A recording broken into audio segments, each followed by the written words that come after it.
Selamat datang kembali dalam gerakan 40 hari berdoa dan berpuasa. Dan pada sesi ini kita akan belajar bersama-sama bagaimana berdoa untuk sebuah terobosan. Atau dalam bahasa Inggris kita belajar bersama-sama tentang sebuah breakthrough, Bapak Ibu ya. Ketika kita berbicara soal breakthrough atau sebuah terobosan, saudara, apa yang dimaksud dengan sebuah terobosan atau breakthrough? Breakthrough atau terobosan adalah sebuah keadaan di mana Allah menerobos masuk alam intervensi masalah atau pergumulan saudara secara supranatural atau supra-alami. Maka saudara, kalau saat ini saudara sedang memiliki masalah atau pergumulan, itu berarti saudara memiliki atau merindukan ada sebuah terobosan. Saudara merindukan ada sebuah breakthrough, saudara. Dan malam hari kita belajar bersama-sama dua terobosan tentang doa terobosan dari seorang yang bernama Daniel di dalam Perjanjian Lama.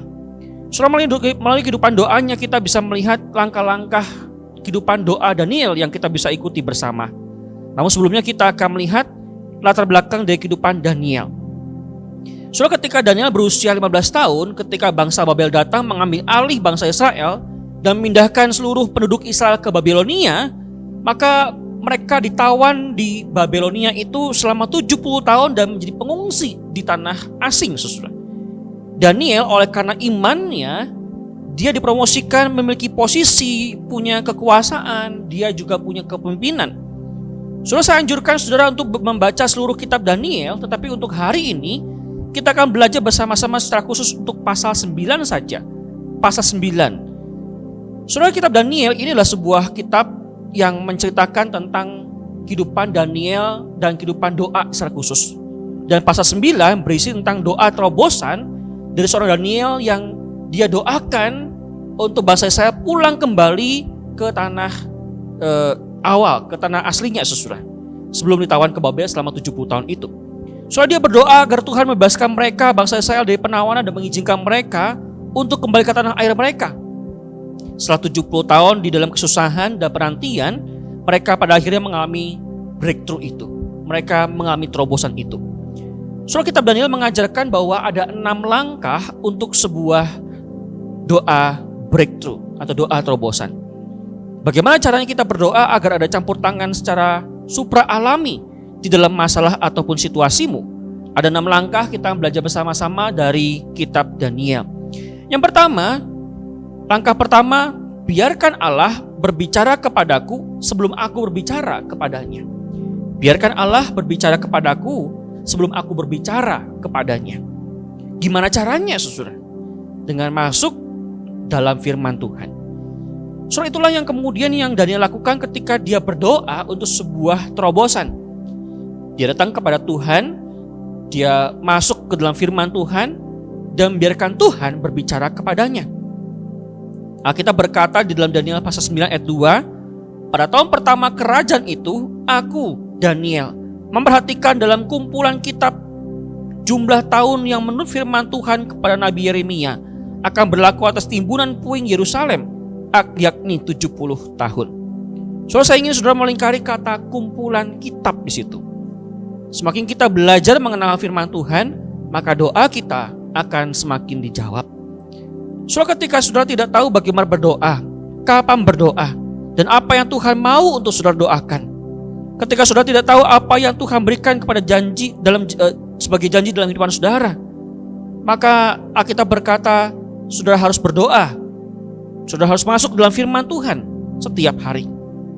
Ada 6.000 janji yang Tuhan berikan kepada saudara. Di dalam Yohanes pasal 15 ayat 7 mengatakan demikian. Jikalau kamu tinggal di dalam aku dan firmanku tinggal di dalam kamu, mintalah apa saja yang kamu kehendaki, maka kamu akan menerimanya. Saudara, ini adalah sebuah janji yang luar biasa. Itu berarti kalau saya tidak mendapatkan jawaban dari doa itu, maka saya perlu mengintrospeksi diri saya. Saya perlu memeriksa hidup saya. Apakah saya connect dengan Tuhan? Apakah saya tetap terhubung dengan Tuhan? Apakah firman Tuhan tinggal di dalam diri saya? Apakah saya sedang membaca firman Tuhan setiap hari secara rutin? Apakah aku terus terhubung dengan Tuhan? Atau apakah ada dosa yang terselubung dan saya belum mengakuinya di depan Tuhan? Dan itu mengganggu hubungan saya dengan Tuhan. Saudara, Yesus mengatakan jika firmanku tinggal di dalam hatimu. Itu hal yang kedua. Itu berarti apakah sudah menyimpan firman Tuhan di dalam hati kita? Apakah sudah menyimpan firman Tuhan di dalam hati setiap kita? Bagaimana caranya? Itu dengan membaca, mempelajari, dan menghafal firman Tuhan itu. Di dalam doa saudara, ketika saudara berdoa sesuai dengan firman Tuhan, saudara bisa meminta apapun dan hal itu akan diberikan kepadamu. Tapi kunci yang pertama adalah dengarkan Tuhan lebih dahulu. Kunci yang pertama adalah dengarkan Tuhan lebih dahulu. Saudara mendapatkan jawabannya dengan baca firman Tuhan. Maka izinkan Tuhan berbicara kepadamu sebelum saudara berbicara kepada Tuhan. Itu hal yang pertama. Hal yang kedua yang Daniel lakukan adalah Daniel memfokuskan perhatian kepada Allah. Daniel memfokuskan pikirannya, perhatiannya kepada Allah. Ini adalah hal yang kedua yang dilakukan oleh Daniel. Pasal 9 ayat 3 mengatakan demikian. Lalu aku mengarahkan mukaku kepada Tuhan Allah dan bermohon sambil berpuasa dan mengenakan kain kabung serta abu. Saudara, mari kita lingkari kata mengarahkan muka, yang bisa berarti Daniel fokus pada perhatian kepada Allah. Daniel memfokuskan pikirannya, Daniel memfokuskan perhatiannya kepada Allah. Kitab Amsal pasal 8 ayat 17 mengatakan demikian. Aku mengasihi orang yang mengasihi aku, dan orang yang tekun mencari aku akan mendapatkan aku. Jika saudara merasa bahwa saudara tidak bisa menemukan Tuhan, mungkin saudara belum mencarinya dengan kesungguhan hati. Mari kita lihat janji yang lain dalam Yeremia pasal 29 ayat 13 mengatakan demikian. Apabila kamu mencari, kamu akan menemukan aku. Apabila kamu menanyakan aku dengan segenap hati. Perhatikan satu penekanan terhadap menanyakan Tuhan dengan segenap hati. So di dalam Ibrani pasal 11 ayat 6b mengatakan demikian. Allah memberi upah kepada orang yang sungguh-sungguh mencari Dia. Maka maukah saudara menemukan Tuhan? Maukah saudara mencari Tuhan? Maukah saudara maukah dalam bisnis kita Tuhan berkati hidup kita? Maukah Allah mengupahi saudara dalam bisnis kita, dalam keuangan kita, dalam pekerjaan kita?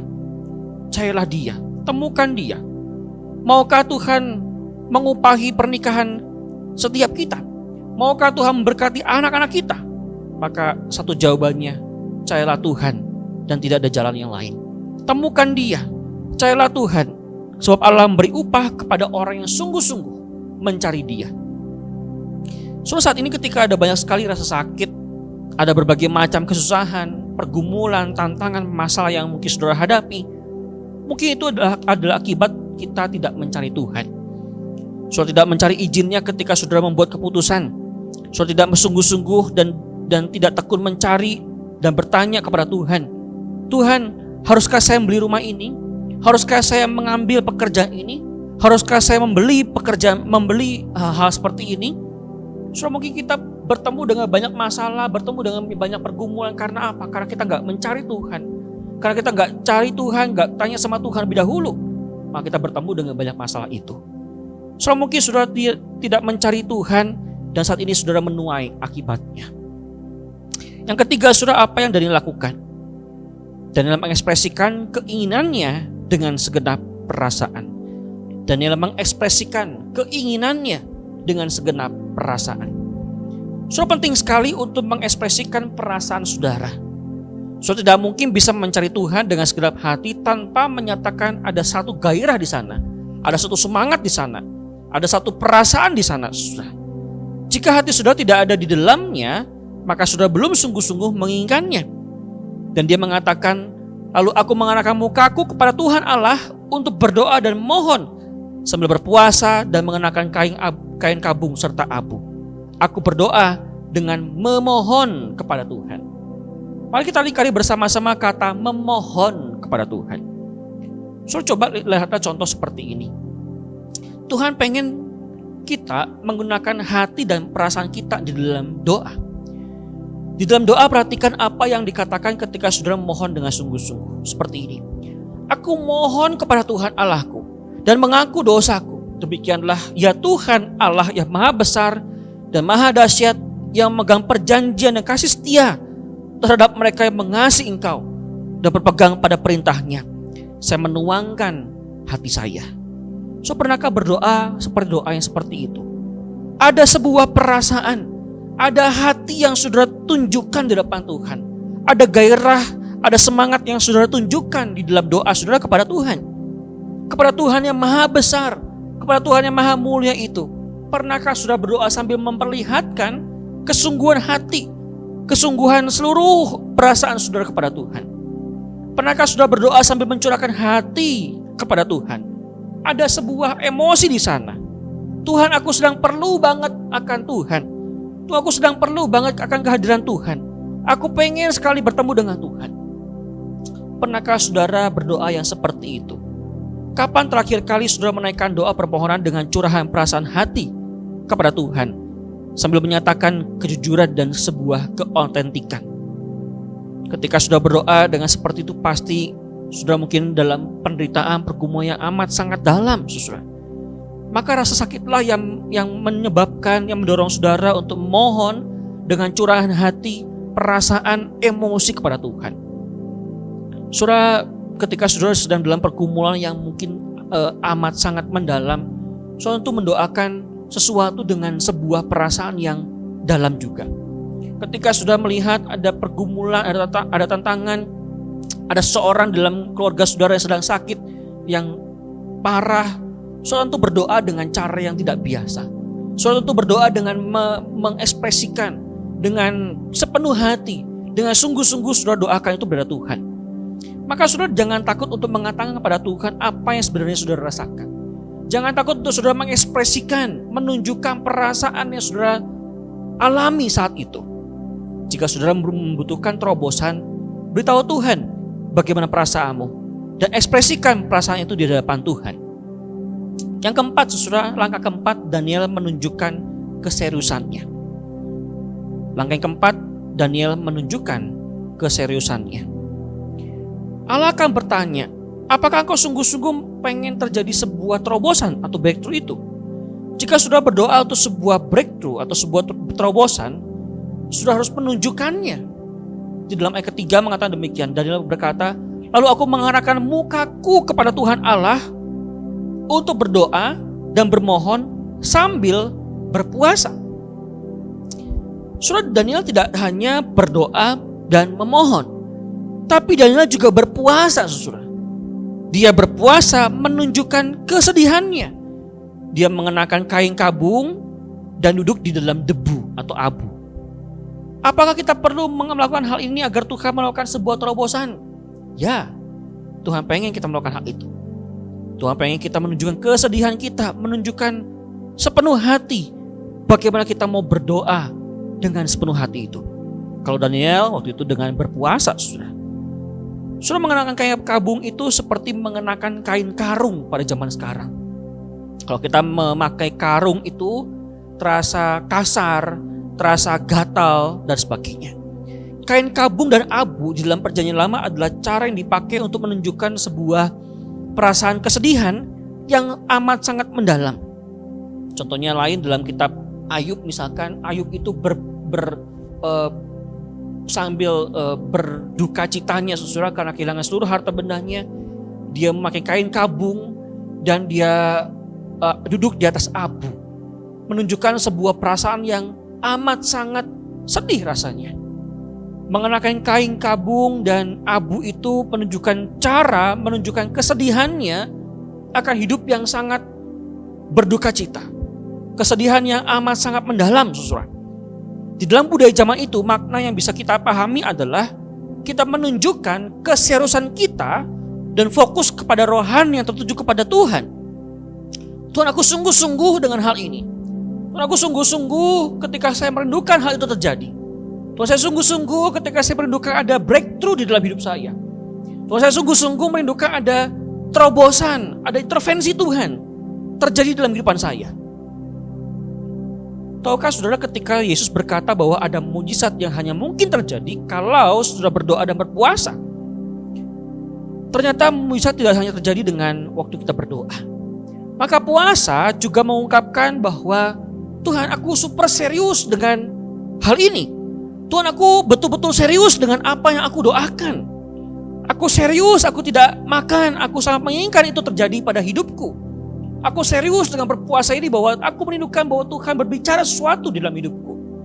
Aku serius, aku pengen banget ketika Tuhan hadir dalam hidupku dan menunjukkan jawaban doa dari apa yang aku doakan. Aku sungguh-sungguh dan aku menginginkannya ya Tuhan. Saudara, ketika Daniel berpuasa, Daniel meminta hal itu datang dari Tuhan, saudara. Ketika saudara sedang berdoa untuk sebuah terobosan atau breakthrough akan masalah atau pergumulan yang saudara hadapi, katakan kepada Tuhan, Tuhan, aku sungguh-sungguh dan aku serius dengan hal ini. Tunjukkan itu dengan berpuasa, salah satunya. Hal yang kelima, saudara, yang Daniel lakukan adalah dia bersyukur kepada Allah atas kasih dan janji Tuhan. Alkitab mengatakan dalam Filipi pasal 4 ayat 6b mengatakan demikian. Tetapi nyatakanlah dalam segala hal keinginanmu kepada Allah dalam doa dan permohonan dengan ucapan syukur. So kita diminta untuk memohon kepada Tuhan dengan sikap hati yang demikian. Ini adalah hal kelima yang dilakukan oleh Daniel di dalam doanya. Di dalam langkah ini saudara berkata kepada Tuhan, Tuhan, aku bersyukur kepadamu karena Engkau Allah. Dan aku bersyukur padamu karena Engkau baik, penuh dengan pengampunan. Engkau Allah yang penuh dengan kasih. Saudara, dalam langkah ini berterima kasihlah kepada Tuhan karena siapa diri Allah itu sesungguhnya. Berterima kasihlah kepada Allah karena apa yang telah Allah lakukan dalam kehidupan saudara. Bersyukurlah kepada Tuhan karena kasih dan janjinya itu buat kehidupan saudara. Maka poin pentingnya adalah kita berdoa dengan mengucap syukur senantiasa. Jangan lupakan doa syukur di depan Tuhan, karena dengan rasa syukur itu kita melihat bahwa anugerah Tuhan cukup buat kehidupan kita.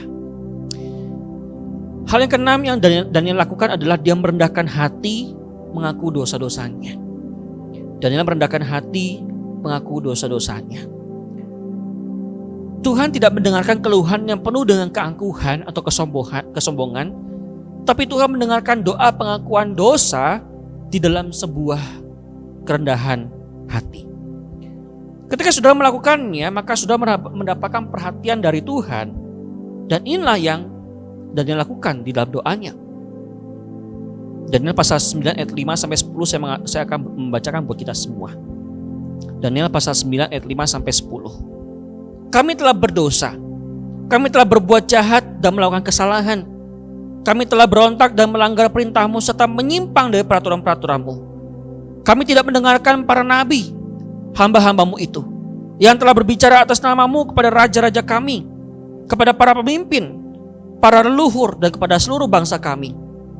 Ya Tuhan, tindak-Kamu selalu tepat dan adil, tetapi kami selalu mendatangkan malu kepada diri kami. Itu kami semua yang tinggal di Yudea dan di Yerusalem, dan semua orang sebangsa kami yang telah Kau sebar ke negeri-negeri yang jauh dan dekat, oleh karena mereka tidak setia kepadamu. Raja-raja kami, para pemimpin dan nenek moyang kami telah melakukan hal-hal yang memalukan dan telah berdosa kepadamu ya Tuhan. Engkau penuh pengampunan dan belas kasihan, meskipun kami telah melawan Engkau. Kami tidak mendengarkan suara-Mu ya Tuhan Allah kami, ketika Kau suruh kami hidup menurut hukum-hukum yang telah Kau berikan kepada kami melalui para nabi, hamba-hamba-Mu itu. So lewat doa ini, Daniel mau mewakili seluruh umat Israel itu. Dia mengaku dosa. Dia berkata, kami mengatur moralitas kami sendiri. Kami menentukan apa yang benar dan apa yang salah menurut kami sendiri. Kami telah melakukan perzinahan rohani. Kami enggak setia kepadamu. Kami telah berdosa kepadamu. Kami memberontak dan menolak pengajaran-Mu. Dan Daniel itu berkata, Tuhan, kami tahu kami enggak layak menerima berkat-Mu. Namun Tuhan, aku melemparkan diriku di hadapan Tuhan. Daniel katakan dalam pasal 9 ayat 18 sampai 19 mengatakan demikian. Ya Allahku, arahkanlah telinga-Mu dan dengarkanlah. Bukalah mata-Mu dan lihatlah kebinasaan kami dan kota yang disebut dengan nama-Mu. Sebab kami menyampaikan doa permohonan kami ke hadapan-Mu, bukan berdasarkan jasa-jasa kami, tetapi berdasarkan kasih sayang-Mu yang berlimpah-limpah. Ya Tuhan, dengarlah. Ya Tuhan, ampunilah. Ya Tuhan, perhatikanlah dan bertindaklah dengan tidak bertangguh, oleh karena Engkau sendiri Allahku, sebab kota-Mu dan umat-Mu disebut dengan nama-Mu. So, doa yang diungkapkan oleh Daniel ini sangatlah doa yang agung, saudara. Dia mewakili seluruh umat Israel. Dia merendahkan diri di hadapan Tuhan. Dan dia mewakili seluruh umat Israel itu berdoa, memohon pengampunan datang dari Tuhan, mengaku dosa di hadapan Tuhan. Saudara, ini adalah sebuah doa yang sangat penting, saudara. Ingatlah bahwa doa tidaklah didasarkan pada betapa baiknya setiap kita. Doa bukan didasarkan pada berapa benarnya diri kita. Doa itu bukan karena betapa baiknya diri kita, betapa baiknya diri saudara. Tetapi doa harusnya didasarkan pada betapa baiknya Tuhan itu. Itulah sebabnya sampai tahap ini kita bisa menaikkan pengakuan kita kepada Tuhan. Tuhan, kami enggak layak menerima berkat-Mu. Kami enggak layak menerima anugerah-Mu. Kami enggak layak menerima pengampunan-Mu, Tuhan. Karena semuanya itu hanyalah anugerah dari Tuhan. Karena semuanya itu adalah anugerah belas kasihan Tuhan belaka. Maka saudara, doa Daniel ini adalah sebuah doa permintaan pengampunan dosa yang penuh dengan kerendahan hati, sebuah pengakuan yang jujur di depan Tuhan. Dan Daniel mengandalkan anugerah dan belas kasihan dari Tuhan. Saudara, bagaimana respon dari Tuhan? Pasal yang sama memperlihatkan bagaimana Allah merespon doa Daniel.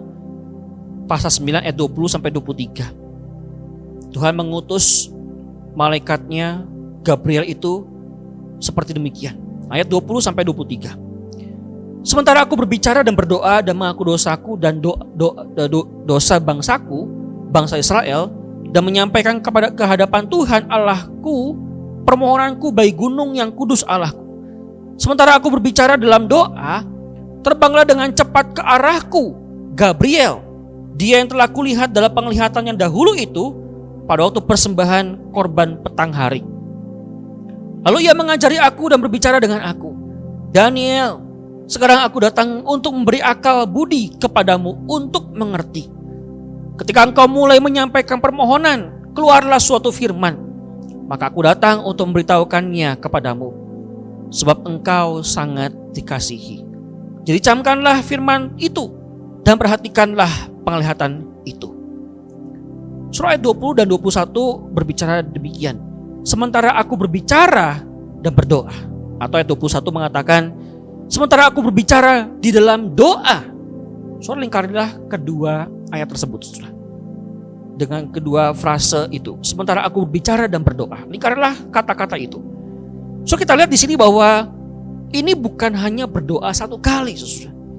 Daniel itu nggak cuma berbicara satu kali di dalam doanya. Dia ingin berdoa dengan sebuah terobosan.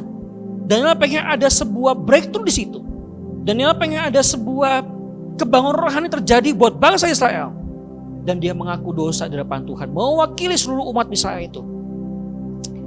Kalau kita pengen ada breakthrough, kalau kita pengen doa terobosan, berdoalah terus menerus.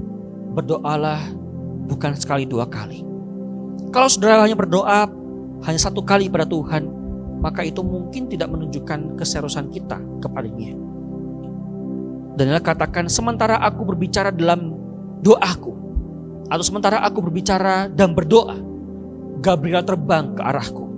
Gabriel berkata, aku datang kepadamu untuk memberi akal budi kepadamu untuk mengerti. So ketika sudah berdoa dan ada jawaban doa yang Tuhan berikan, ketahuilah Alkitab dengan jelas ayat 23 mengatakan bahwa engkau sangat dikasihi. Saudara, ini satu pernyataan yang sangat penting. Gabriel datang memberikan pengertian, memberikan akal budi kepada Daniel, dan jawaban doa itu adalah karena Daniel sangat dikasihi oleh Allah. Soalnya begitu luar biasa. Ketika Daniel mendapatkan jawaban doa dan ada Gabriel terbang ke arah Daniel, Gabriel memberikan penglihatan, Gabriel memberikan jawaban doa, Gabriel memberikan akal budi untuk Daniel bisa mengerti. Karena apa? Karena Daniel sangat dikasihi. Ayat 23. So ketika sudah berdoa dan ada jawaban doa, itu berarti Allah mengasihi saudara. Ketika sudah berdoa dan ada jawaban doa, itu berarti Tuhan sangat mengasihi saudara. Dan inilah harusnya menjadi sebuah motivasi kita untuk berdoa. Inilah dorongan kita untuk berdoa. Karena Tuhan mengasihi kita. Inilah yang menjadi motivasi kita untuk berdoa. Inilah yang menjadi motivasi dorongan kita untuk kita pengen dapetin breakthrough itu. Karena Tuhan mengasihi kita semua. Ketika saudara berdoa seperti itu, Allah akan mengatakan hal yang sama. Aku sangat mengasihimu. Aku melihat ketika engkau dilahirkan. Aku melihat ketika engkau bertumbuh besar. Aku telah melihat semua rasa sakit dalam hidupmu. Aku telah melihat apa yang baik dan apa yang buruk ketika engkau naik dan turun dalam hidupmu. Aku tahu semuanya. Aku melihat segala sesuatu yang terjadi dalam hidupmu. Aku punya rencana terbaik untuk hidupmu. Karena apa? Allah mengasihi setiap kita. Maka saudara, izinkan saya menyimpulkan semuanya ini. Semua pelajaran hari ini. Hari ini mungkin saudara memerlukan breakthrough itu. Entah berapa lama kita berdoa pada Tuhan untuk supaya Tuhan menerobos masuk dalam kehidupan kita. Entah berapa lama kita rindu Tuhan memberikan sebuah kebangunan rohani terjadi dalam keluarga kita, saudara. Entah berapa lama kita merindukan ada damai sejahtera buat keluarga kita, buat pekerjaan kita, buat apapun itu. Entah berapa lama kita merindukan ada sebuah breakthrough di dalam gereja kita, di dalam cross kita. Entah berapa lama kita berdoa supaya Tuhan menerobos masuk di dalam kehidupan kita. Intervensi Tuhan terjadi dalam kehidupan kita. Entah berapa lama hal itu terjadi, saudara. Tapi mungkin malam hari ini atau saat ini saudara mungkin memerlukan terobosan di dalam hati kita, di dalam pekerjaan kita, atau ada trauma-trauma masa lalu, atau ada rasa bersalah, rasa malu, dan saudara membutuhkan terobosan itu. Berdoalah, Tuhan, saya mau Tuhan bebaskan saya dari rasa takut. Saya mau Tuhan bebasin saya dari rasa gelisah. Saya mau Tuhan bebaskan saya dari rasa trauma akan masa lalu. Tuhan beri kepada saya kekuatan. Tuhan tolong saya. Tuhan teroboslah masuk dalam hidup saya. Tuhan intervensilah di dalam hidup dan pekerjaan saya. Tuhan teroboslah masuk di dalam keluarga saya. Perbarui, pulihkan keluarga saya. Saudara, mungkin saudara hanya perlu sungguh-sungguh merindukan hal tersebut terjadi dalam kehidupan saudara. Tuhan mau saudara berdoa dengan terobosan seperti yang dilakukan oleh Daniel. Maka kita akan review bersama-sama langkah-langkah Daniel dalam berdoa, di dalam doa terobosan. Langkah pertama adalah Daniel membiarkan Allah berbicara kepadanya sebelum dia berbicara kepada Allah. Membiarkan Allah berbicara kepadaku sebelum aku berbicara kepada Allah. Saudara bisa berkata demikian, atau saudara bisa berdoa demikian. Tuhan, bantu saya mengembangkan kebiasaan untuk selalu mendengarkan suaramu sebelum aku berbicara kepadamu dalam doa terobosan. Bantulah aku untuk mengembangkan kebiasaan untuk membaca, merenungkan firman-Mu setiap hari. Saya mau mendengarkan lebih dahulu sebelum aku berbicara kepadamu. Itu yang pertama. Biarkan Tuhan berbicara kepadaku sebelum aku berbicara kepada Tuhan. Langkah yang kedua adalah memfokuskan perhatian kepada Allah. Kita bisa berdoa demikian. Ya Allah, bantulah saya mengingat bahwa Engkaulah Allah dan aku mau mencarimu dengan segenap hatiku. Langkah ketiga adalah ekspresikan keinginanku dengan sepenuh perasaan. Ekspresikan keinginan saya dengan sepenuh perasaan saya. Saudara, katakanlah kepada Tuhan apa yang saudara rindu bisa terjadi dalam hidup saudara. Jangan katakan hanya biasa-biasa saja. Jangan katakan hanya permukaan-permukaan saja. Tetapi katakanlah dengan segenap perasaan. Katakanlah dengan segenap emosi saudara di depan Tuhan. Katakanlah dengan segenap gairah saudara di depan Tuhan. Katakan dengan segenap hatimu, Tuhan, aku betul-betul benar-benar menginginkan Tuhan masuk dalam hidupku. Tuhan, aku sungguh-sungguh pengen Tuhan menerobos masuk di dalam keluargaku. Tuhan, aku pengen Tuhan sungguh-sungguh menerobos masuk di dalam hidup pekerjaanku. Tuhan, aku pengen betul-betul Tuhan intervensi di dalam gerejaku. Katakanlah demikian. Ekspresikan kerinduan kita dengan segenap perasaan kita. Langkah yang keempat, tunjukkan keseriusanmu kepada Tuhan. Katakanlah, berdoalah demikian. Tuhan, aku serius tentang hal ini. Dan aku mau tunjukkan keseriusanku dengan berdoa dan berpuasa. Ataupun dengan cara apapun yang diperlukan untuk menunjukkan kepadamu bahwa aku serius menginginkan hal itu terjadi. Saudara, lakukan dengan serius apa yang saudara bisa lakukan di depan Tuhan. Tunjukkan bahwa kita serius menginginkan Tuhan menerobos masuk di dalam kehidupan kita. Langkah yang kelima adalah bersyukurlah kepada Tuhan atas kasih dan janjinya, seperti yang Daniel lakukan kepada Tuhan. Berkatalah demikian, Tuhan terima kasih bahwa kasih-Mu tak pernah gagal dan tidak pernah berakhir. Terima kasih atas semua janji-Mu bahwa ketika aku meminta, aku juga akan menerima. Tuhan terima kasih bahwa Engkau tidak pernah meninggalkan sedikit pun diriku. Tuhan terima kasih bahwa Tuhan tidak pernah melupakan diriku. Terima kasih karena Engkau selalu bersama denganku. Terima kasih karena Engkau selalu setia kepadaku. Terima kasih untuk kasih-Mu. Terima kasih untuk semua janji-Mu ya Tuhan. Ungkapkan syukur kita kepada Tuhan atas kasih dan janji-janjinya dalam kehidupan kita. Langkah yang keenam adalah berdoa dengan kerendahan hati, mengaku dosa di depan Tuhan. So saat ini saya mau untuk kita menaikkan doa seperti Daud di dalam Mazmur pasal 139 ayat 23 sampai 24. Berkata demikian. Selidikilah aku ya Allah dan kenallah hatiku. Ujilah aku dan kenalilah pikiran-pikiranku. Lihatlah apakah jalanku serong dan tuntunlah aku di jalan yang kekal. Saudara sekarang berdoalah kepada Tuhan. Tuhan tunjukkan apapun yang ada dalam hidupku yang menghambat hubunganku dengan Engkau ya Tuhan. Tunjukkanlah kepadaku dosaku, kejatuhanku, kesalahanku, semua yang ada dalam diriku, hidupku. Dan dengan penuh kerendahan hati, aku mau mengakuinya di hadapan Tuhan. Saudara, pada saat Tuhan membawa sesuatu masuk dalam pikiran kita di hadapan Tuhan, ketika sudah mungkin diingatin Tuhan akan pengalaman-pengalaman masa lalu, akan dosa-dosa masa lalu sudah di depan Tuhan. Ketika Tuhan menunjukkan kejatuhan saudara, kesalahan saudara di depan Tuhan, masa lalu saudara di depan Tuhan, katakanlah di dalam doa demikian. Tuhan, Engkau benar. Aku sepakat denganmu bahwa aku salah di hadapan-Mu ya Tuhan. Maka akuilah di hadapan-Mu, di hadapan Tuhan dosa-dosamu, dan berdoalah seperti ini. Ya Tuhan, aku ingin seperti Daniel, mengekspresikan imanku kepada janji-Mu. Dan aku percaya kepadamu, Engkau akan menjawab dan memberikan terobosan kepadaku sesuai dengan waktu-Mu dan cara-Mu. Maka dengan rendah hati aku minta hal ini terjadi di dalam hidupku. Di dalam nama Tuhan Yesus. Amin. Sekian saudara pengajaran bab yang kelima atau mata pelajaran yang kelima yang kita dapatkan hari ini. Kayak Tuhan menyertai kita semua dan terus semangat untuk berdoa dan berpuasa. Biarkan Tuhan berikan sebuah terobosan. Tuhan berikan sebuah breakthrough terjadi dalam hidup saudara masing-masing. Tuhan berkati kita semua. Amin.